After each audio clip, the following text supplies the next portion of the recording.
Fala, fiel torcida corintiana, eu sou o Robson e esse é o canal do Robson. Hoje é dia 29 de janeiro de 2022, um sábado, às 21h07, está começando mais um pré-jogo do Robson. E rapaziada, amanhã o Corinthians pega o Santo André, lá em Santo André, no estádio Bruno José Daniel, às 18h30, pela segunda rodada do Paulistão de 2022. Beleza? Então hoje a gente vai ver aí como é que o Corinthians vai a campo para amanhã, uma provável escalação, e vamos aí comentar as últimas notícias do Corinthians, né? Lembrando que esse programa também vai para o Spotify, então você vai ter uma versão em áudio também. Caso esteja ouvindo pelo Spotify, não esquece de classificar, ouve, né? Tem que ouvir primeiro, classificar só pelo app lá, né? Classifica, dá algumas estrelas que vocês acharem justo e é isso. Se estiverem vendo pelo YouTube, ah, se inscrevam no canal e curtam ali, tá? Pra dar aquela força, beleza? Então, pessoal, sem mais delongas, vamos começar aqui com o que aconteceu de novidade aí nesses últimos dias do Corinthians. Ah, Fazendo só um parêntese, amanhã, domingo, acho que começa o campeonato, começa a temporada do futebol feminino. O Corinthians feminino vai jogar contra o Palmeiras pela Supercopa do Brasil, se eu não me engano. É algo assim, vai ser transmitido pela Globo, se eu não me engano, às 10h30, 10 horas ou 10h30 da manhã. Parece que já é eliminatório, né? Então quem perder sai, o jogo vai ser lá na Neoquímica Arena. Ah, não sei se vai ter público ou se vai ser cobrado, não sei, enfim. Tava uma conversa de que o Corinthians planeja passar a cobrar ingressos para os jogos do feminino, né? Até porque pretende tornar o feminino autossustentável e a renda da bilheteria é crucial para isso, tá?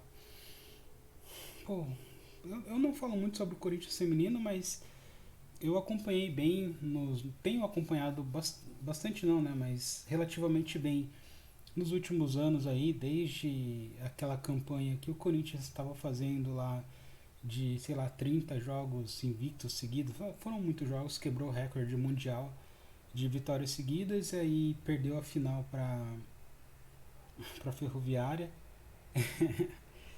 Eu tenho acompanhado desde então.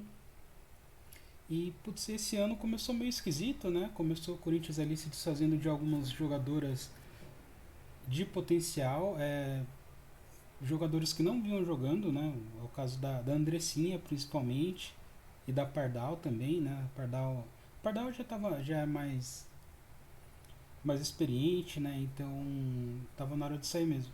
Mas, porra, a Andressinha, jogadora de seleção, convocada com frequência, beleza, tava na reserva ali, né? Mas tem toda uma questão de elenco, né? Eu não sei.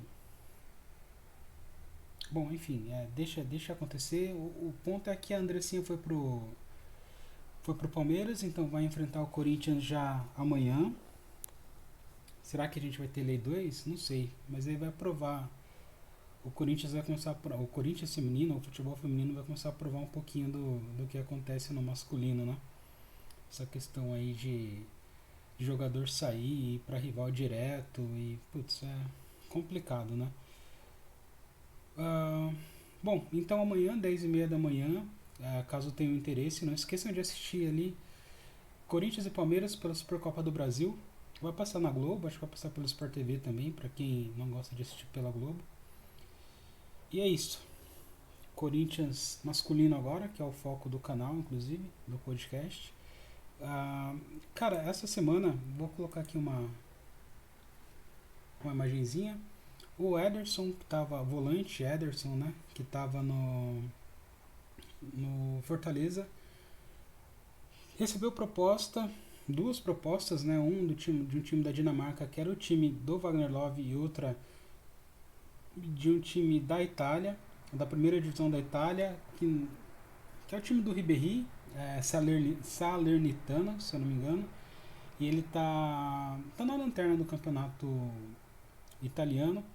Os dois fizeram propostas para o Corinthians e aí tanto Ederson quanto o Corinthians escolheram ali e acharam melhor que ele se transferisse para o campeonato italiano, né? Seria uma janela de maior destaque e dali, saindo desse Salernitano, ele poderia pular para algum outro time de maior expressão ali dentro da Itália mesmo, até em algum outro clube, né? Tudo dependendo do desempenho dele. O Corinthians vendeu por, sei lá, 6 milhões e meio. Algumas pessoas falam 6 milhões e 200 mil euros, outras 6 milhões e meio de euros, né? O ponto é que dá algo em torno de 38 milhões, o Corinthians tem 70%, então ficaria com algo em torno de 27 milhões. Isso aqui estão aí se especulando, né? O Corinthians não divulgou os números, é de praxe do Corinthians não divulgar. Mas acho que é isso, tá contando com esse dinheiro já. O Corinthians que tem ali uma previsão de 100 milhões em vendas, né? Já consegui fazer ali 27 milhões, já ajuda bastante aí na previsão. Ainda tem mais alguns valores que podem ser vendidos também, né? Que é o caso do Ramiro, que está deitando lá no mundo árabe, sendo escolhido como man of the match com certa frequência, jogando muito lá se não me engano é no time treinado pelo Darry Hellman. Tem também o Matheus Vital que tá jogando no campeonato grego ali, de vez em quando ele faz alguns gols, acho que semana passada ele acabou até fazendo 2 gols no jogo. Mas acho que ele está mais sendo um jogador útil pro elenco, né? Ele não é titular sempre, mas tá fazendo o futebol dele, fazendo os gols e talvez o Corinthians consiga vender também. Além de alguns valores ali que todo mundo já sabe, né? O Duqueiroz, o Piton e o zagueiro. Esqueci o nome dele. Esqueci o nome dele, rapaz. Mas o zagueiro que joga do lado do Gil ali. Nossa, esqueci mesmo. Me vem Raul Gustavo na cabeça, que é o boxer lá que tá na reserva, mas é João Victor. Boa. O João Victor ali que é titular do Corinthians também é um bom valor ali que o Corinthians pretende vender. De repente se torna factível esses 100 milhões em vendas, né? Vamos torcer para que dê tudo certo. Então o Ederson tá indo pro futebol italiano. Parece que o Jonathan Cafu também vai não pro futebol italiano, mas parece que tem ali propostas pelo menos de empréstimo ali pro mundo árabe ou pro mundo grego. Vamos torcer para que dê tudo certo. E é isso.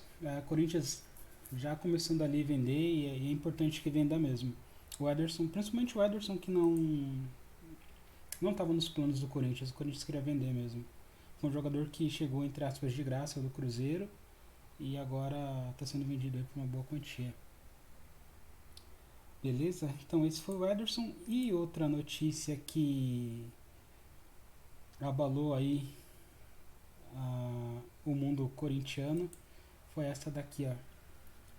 O Tevez ele deu uma entrevista para a ESPN Argentina e disse que ele meio que já parou de jogar, né? Mas para encerrar definitivamente a carreira ele gostaria de fazer ali alguns jogos, né? Em equipes que marcaram de certa forma a carreira dele, tá? Então ele citou ali Corinthians, Manchester City, citou Juventus e obviamente o Boca Juniors, tá? Então hoje falou-se bastante aí se o Corinthians deveria ou não fazer um jogo de despedida com o Tevez e na moral, assim, tipo, eu ofereceria 3 anos de contrato para ele, cara. Eu sou fã dele, eu vivi intensamente aquele 2005. Na época eu morava no Paraná ainda, tava fazendo faculdade e tudo mais, né? E putz, cara, eu sou muito fã desse cara, mano. Não obstante, né, mesmo depois que ele saiu do Corinthians, eu continuei acompanhando ali, na medida do possível, a carreira dele, por onde ele passava. tanto no West Ham, que ele saiu ele e o Mascherano foram pro West Ham lá, ele começou mal, o time mal, e aos poucos ele foi crescendo lá no West Ham, né, fazendo gol de falta, batendo escanteio, ele porra, era o dono do time, acabou se tornando, né, acho que ele foi isso em quase todos os times que ele jogou, e depois ele foi pro Manchester United, mano, ele formou aquele ataque com Rooney e Cristiano Ronaldo, e ele, assim, tipo, campeão mundial depois, campeão da Champions e campeão mundial depois no ano seguinte, acho que em 2007. Cara, sensacional, assim, tipo, sensacional. Foi uma pena depois, né? Ele acabou, depois ele foi pro Manchester City, eu não lembro exatamente qual foi a ordem, né? Mas depois ele foi pro Manchester City, quando o City se tornou ali o novo rico, né? Acabou participando do time que tirou o Manchester City da fila ali, foram campeões ingleses da Premier League. Saiu do City, foi pra Juve, foi pra Juventus, comeu bola, levou a Juve pra final da Champions. E foi uma pena, né, que eles perderam a final da Champions. Aí eu não me lembro se eles perderam pro Barcelona do trio MSN lá, né, ou se perderam pro Real Madrid do Cristiano Ronaldo. Eu não vou me lembrar agora. Mas levou pra final e foi uma pena que ele não ganhou. Porque ele comeu bola de forma assim, tipo, teve um gol que ele fez, que ele pegou a bola na defesa e disparou, ninguém segurou, driblou todo mundo, fez o gol. O cara é sensacional. Falando dele no Corinthians, porra, na Copa do cara, jogou Copa do Mundo. Mas no Corinthians ele jogou demais, assim, ele representava tudo aquilo que a torcida queria, ele fazia em campo, né? Tudo aquilo que a torcida exigia, tudo aquilo que a torcida espera no jogador, ele fazia em campo, né? Ele não era um cara que tinha, como eu posso dizer assim, tipo, o estilo dele não era um estilo de dribles bonitos, assim, né? Não era um estilo plástico, por assim dizer. Mas ele era esforçado, ele era raçudo, ele não desistia, ele fazia os dribles simples, mas objetivos, finalizava muito bem. Então, cara, o Tevez ele foi um craque, assim, tipo, com C maiúsculo. Tá? Nossa, ele é sensacional, assim, tipo, eu me lembro, eu tava na faculdade e ele tava. O Corinthians tinha acabado de levar uma sapecada de um time do Cianorte, né? Eles eram de Cianorte, mas jogaram em Maringá. E o Corinthians foi lá em Maringá e levou 3-0. Aí na volta, né? O técnico, se não me engano, era o Daniel Passarella, o goleiro era o Fábio Costa, Gustavo Neri e tal. E na volta aqui em São Paulo, eu tava lá no Paraná ainda, né? Então eu saí da faculdade, fui para um posto de gasolina lá, tava uma galera assistindo o jogo. E eu tava lá junto com eles assistindo e, pô, o Corinthians sapecou 5-0, 5-1, alguma coisa assim nos caras e avançou na Copa do Brasil, foi uma virada incrível, apesar do time ser fraco, né? Mas, pô, sair de um 3-0 para um 5-1, 5-2, eu não lembro qual foi o placar final, mas isso é louco, isso é louco. Sem contar o 7-1, ele meteu 3 gols no Santos, o Neymar fez outros 2, né? Tipo, até o Marcelo Matos fez gol esse jogo, Rosinei. Então cara, ele teve um ano e pouco, um ano e meio mais ou menos ali de passagem no Corinthians, uma passagem muito marcante. E a gente vê alguns jornalistas aí em canais especializados aí do Corinthians falando que o Gabriel tem mais importância para a história do Corinthians que o Tevez. É ridículo, assim, sabe? É simplesmente ridículo. Ah, eu não tenho nem o que falar desses caras. Eu simplesmente. Alguns jornalistas ali desse canal, inclusive, eu já não sigo, não assisto e recomendo que façam o mesmo. Ah, Bom, então é isso. O Tevez ele quer fazer um jogo de despedida aqui com o Corinthians não se pronunciou ainda. O José Colagrossi Júnior deveria aí lotar essa arena pra gente receber esse cara e se tiver eu vou. Minha terceira dose está saindo aí. Semana que vem eu já consigo tomar. Provavelmente não vai ser algo de para agora, né? Vai ser algo mais aí pro meio, fim do ano. O campeonato ele tá bem, o calendário, né? Tá bem apertado, mas o Colagrosso tem que desenrolar isso aí, mano. Com certeza. Beleza, rapaziada? Então, pô, esse aí é o Tevez, Carlos Alberto Tevez. Jogou no Corinthians de 2005 a 2006, depois da Copa do Mundo de 2006, que se eu não me engano a Argentina caiu nas quartas de final, o Brasil também, né? Ah, ele saiu do Corinthians ali depois de, eu não sei, ele acho que ele fez sinal para a torcida ficar quieta, alguma coisa assim. Eu não lembro o motivo em si, eu sei que teve algumas polêmicas também, que ele defendeu ali, o Fininho mostrou, acho que o dedo para a torcida, porque estavam criticando demais. Depois ele fez um gol, acho que deve ter sido mais ou menos isso. Ele fez um gol ali da vitória, acho que até contra o Fortaleza, inclusive. E aí ele fez o número 6, mandou a torcida ficar quieta, tal, a torcida cobrava, chutou o carro dele e ele saiu, né? Mas esse cara aí é sensacional, mano. Eu acho que em 2016 ele quase voltou pro Corinthians.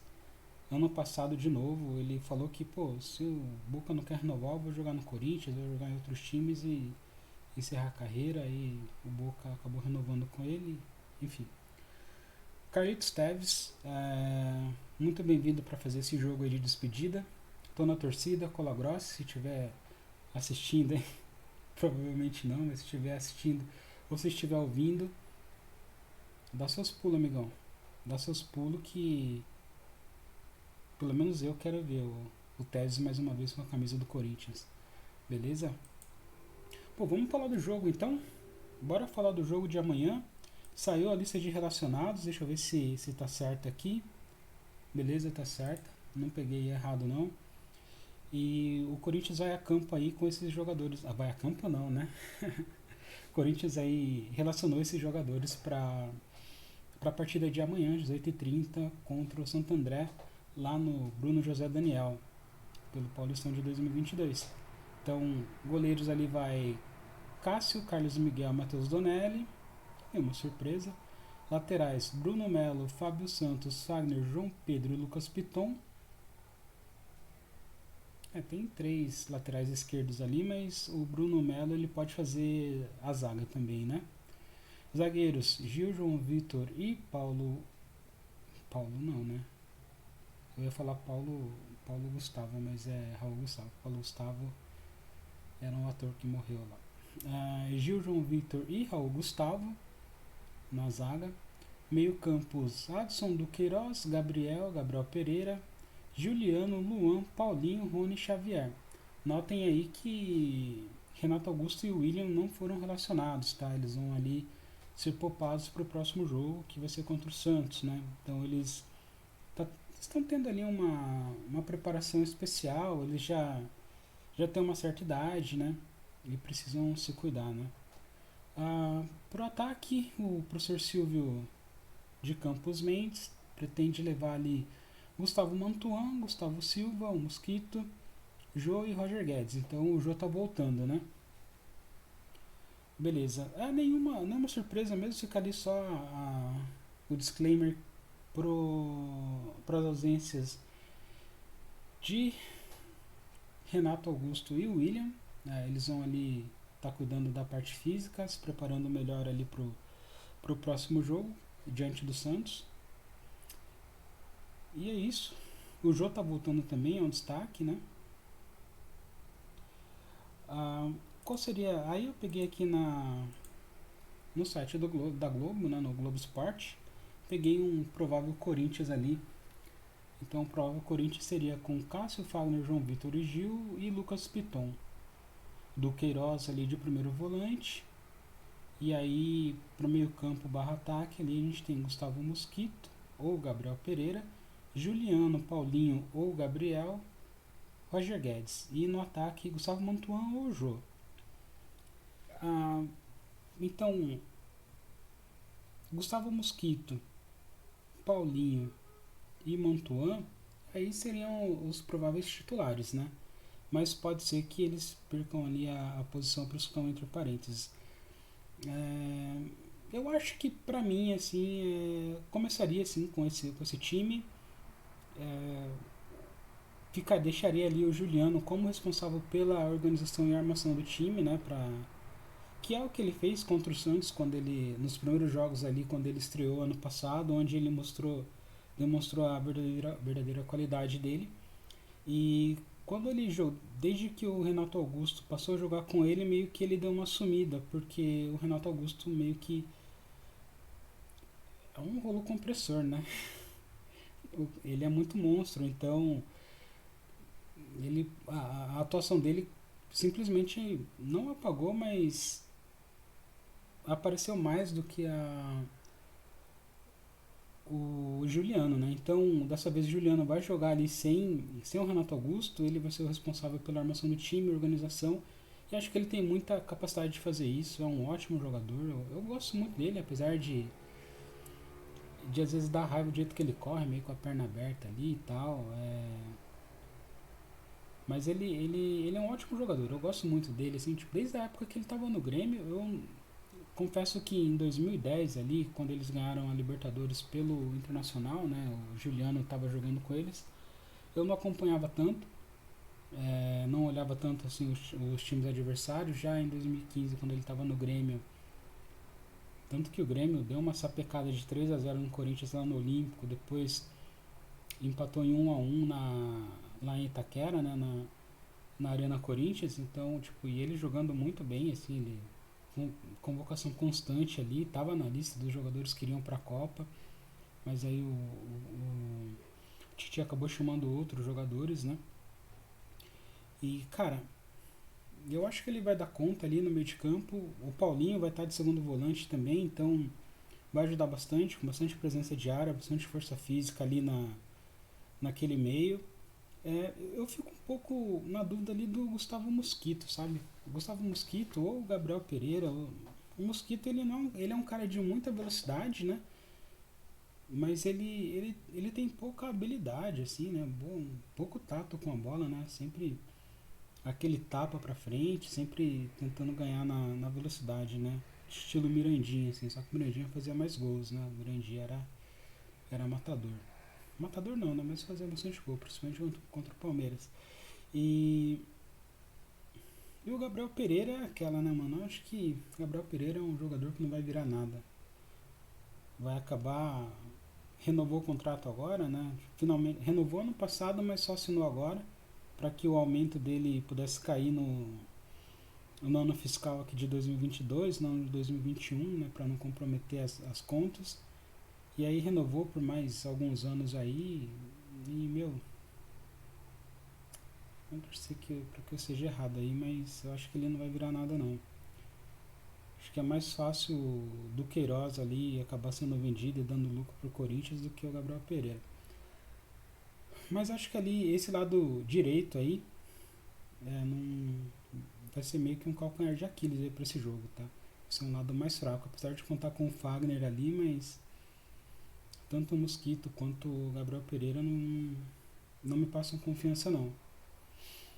Ah, e o Mantuan, né? O Mantuan não fez um bom jogo na estreia dele ali, mas pô, é estreia, né? Acho que não é estreia, vamos falar a verdade, porque ele já jogou contra o Vasco no campeonato de 2020, né? Foi em 2021, mas era o Campeonato Brasileiro de 2020.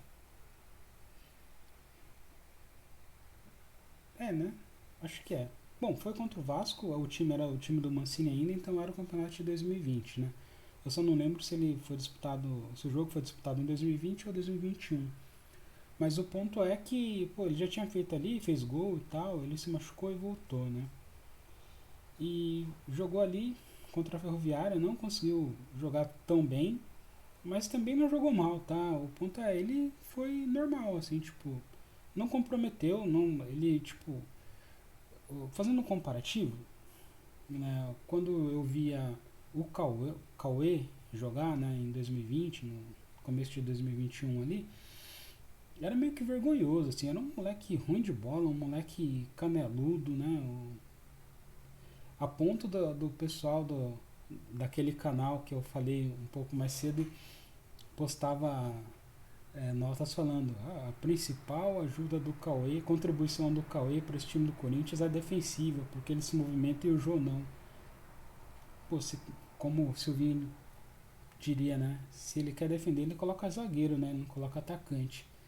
Então, o Cauê era ridículo, o Cauê era péssimo. Não é o caso do Mantuan, né? Mas o Corinthians precisa achar uma maneira de extrair o que o Mantuan tem de melhor, né? Que é a movimentação e a velocidade, né?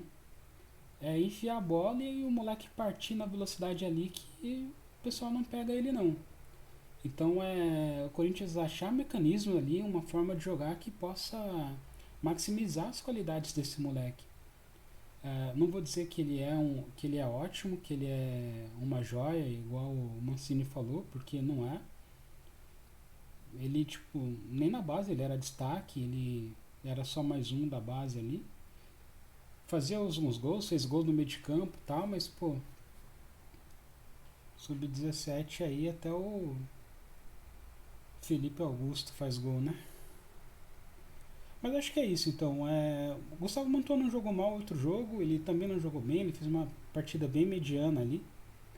E vamos torcer que se ele entrar no lugar do Jô, né, se ele continuar ali no lugar do Jô, torcer para que o Corinthians consiga encontrar uma maneira de extrair o que ele tem de melhor, que é velocidade e finalização. Não colocar ele para fazer pivô, porque se for para colocar para fazer pivô, já coloca o Jô de uma vez. Deixa o Jô fazendo pivô, que o Jô, pelo menos pivô, o Jô sabe fazer. E acho que não seria ruim entrar com o Jô, tá? Porque nas duas pontas ali, de um lado Roger Guedes, do outro Mosquito, o Jô não precisa correr tanto assim, né? Fazendo o pivô, a parede certinha pros caras ali pô, batata, mano. Então, mas se começar com o Mantua, vamos torcer para que dê tudo certo, tá? Se eu fosse escalar o Corinthians, eu escalaria ali com a mesma escalação, mas sem o Mantuan, eu entraria com o Jô, tá? Acho que é isso, pessoal. Acho que o Renato Augusto ali, ele deu uma entrevista para a Folha de São Paulo recentemente, acho que foi hoje ou ontem, não sei. E dentre elas ele falou ali que o foco dele é ganhar a Libertadores pelo Corinthians, ele não está pensando em seleção, ele quer ganhar pelo Corinthians, se concentrar no Corinthians e se ele fizer um bom trabalho, aí talvez ele seja lembrado. A gente sabe que é Miguel, né? Esse daí é uma resposta bem protocolar, assim, é uma resposta que todo jogador dá. E obviamente ele vai fazer o melhor para estar bem fisicamente, para não se machucar, para que no final do ano ele esteja ali na relação dos convocados pelo Tite. E sinceramente, se ele estiver bem fisicamente, não tem um meio de campo melhor que ele para jogar essa Copa do Mundo não, tá? Então, ele ali naquele meio, ele traz o Hexa para nós. Na Copa de 2018 ele chegou machucado e aí não pôde entrar, né, em todos os jogos, não teve sequência de jogo nem nada. Mesmo assim, o pessoal lembra dele, né, na desclassificação pra putz, até esqueci o nome da seleção. Para a seleção do Hazard, do De Bruyne lá, para a Bélgica, né? Então ele fez um gol e finalizou uma bola que passou muito perto e poderia ter sido a bola que levaria o Brasil ali para a prorrogação. Mas, pô, nesse jogo aí, né, se não tivesse colocado Fernandinho e Marcelo, né? Talvez a gente não precisaria estar falando do Renato Augusto, né? Da bola que ele errou, que passou perto, que ele bateu muito bem e a bola passou perto. Bom, de qualquer forma é isso. Então o Renato Augusto deu uma entrevista ali, falou que o foco é Corinthians, que quer ganhar Libertadores, quer ganhar títulos pelo Corinthians, fazer uma boa temporada.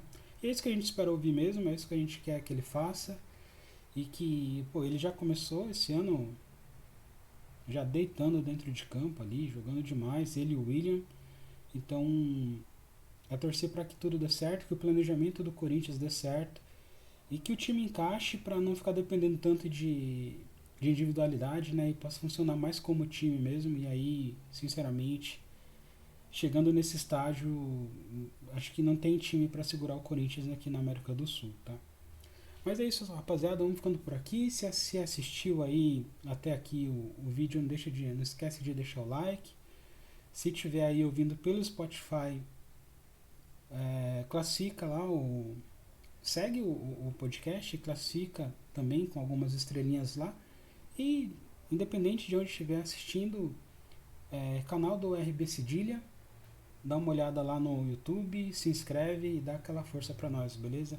Vou ficando por aqui, até mais e vai Corinthians, mano.